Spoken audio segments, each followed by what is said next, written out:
For so many years, we've put our trust in vegetables.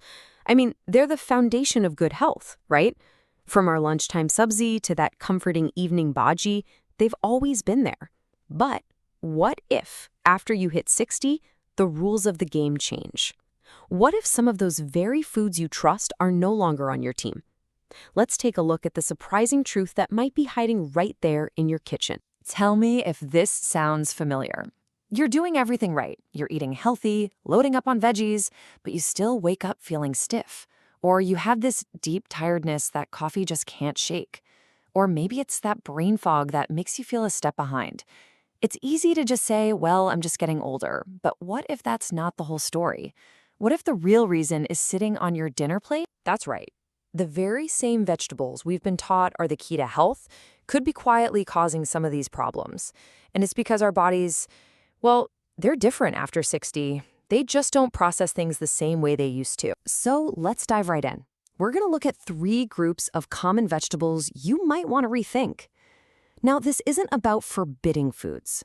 It's about understanding how they might be affecting your body now. First up, the nightshades.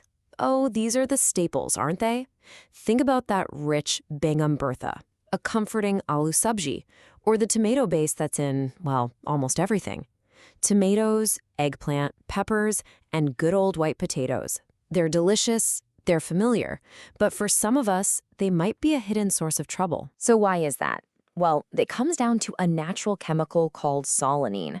It's basically the plant's built-in bug spray.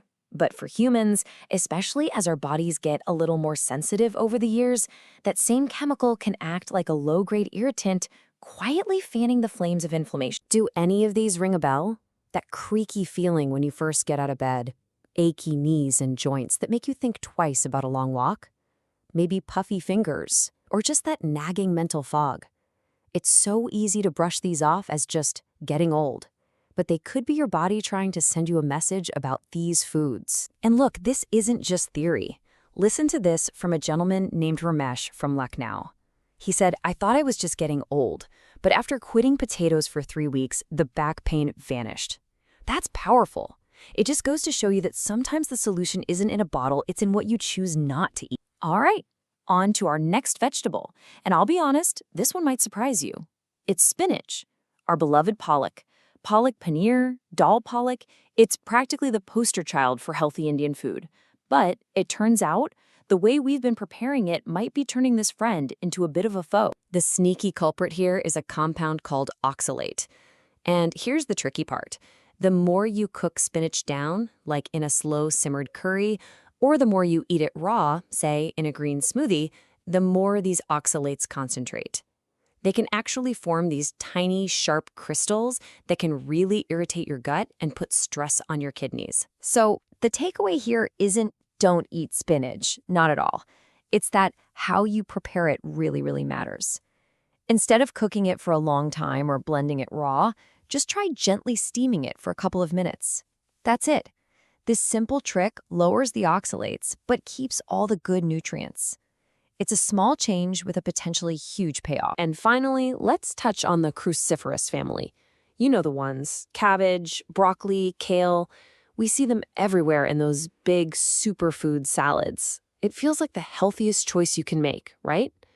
But if you're eating them raw, there's a catch, especially for women over 60. See, these raw veggies contain something called goitrogens. These are compounds that can interfere with your thyroid function, which is your body's master controller for energy and metabolism. If your thyroid is already a little sensitive, this can lead to feeling cold all the time, some unexplained weight gain, or that persistent fatigue. But just like with spinach, there's a simple fix. Lightly cooking them deactivates the goitrogens. Okay, we've spent enough time on what to reconsider. Let's pivot to the really exciting part. Let's talk about 3 humble but incredibly powerful foods you can start adding to your plate to help your system rebalance and truly heal. Our first healing hero is the modest beetroot, or chukandar. It's not flashy. It's not some trendy superfood. But both ancient Ayurvedic wisdom and modern science agree on this one. After 60, this simple root is an absolute powerhouse for your heart and your brain. I love this way of thinking about it. Eating beetroot is like opening a window for your blood vessels. Here's how it works. It's packed with natural nitrates that your body turns into something called nitric oxide.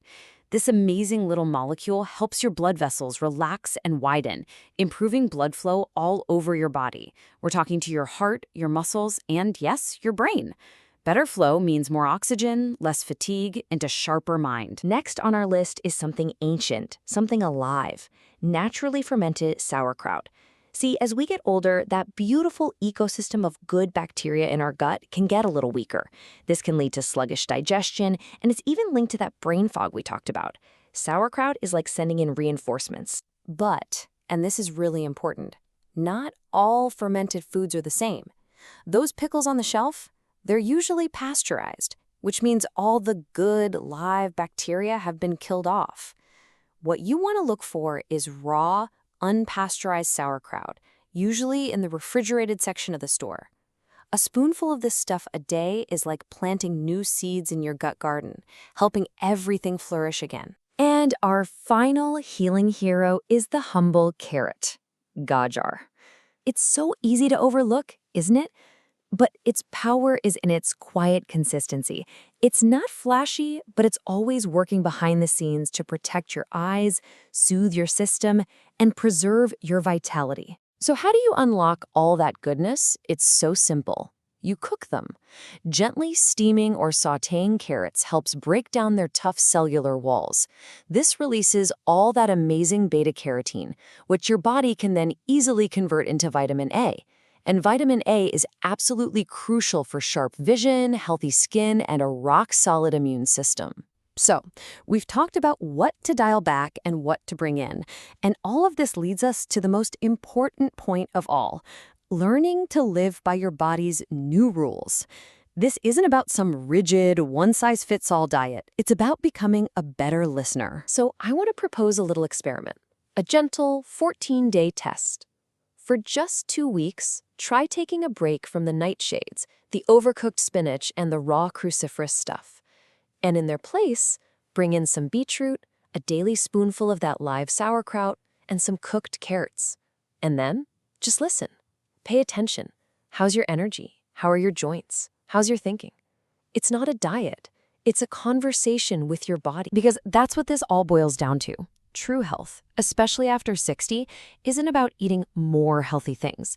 It's about eating with understanding. It's about realizing your body has new needs, and that deep wellness comes from nourishing it with wisdom, not just with food. At the end of the day, it's not just about adding years to your life, but adding life to your years. Adding clarity and mobility and ease. Your body is sending you messages every single day in these quiet little ways. The only question left is, are you ready to listen?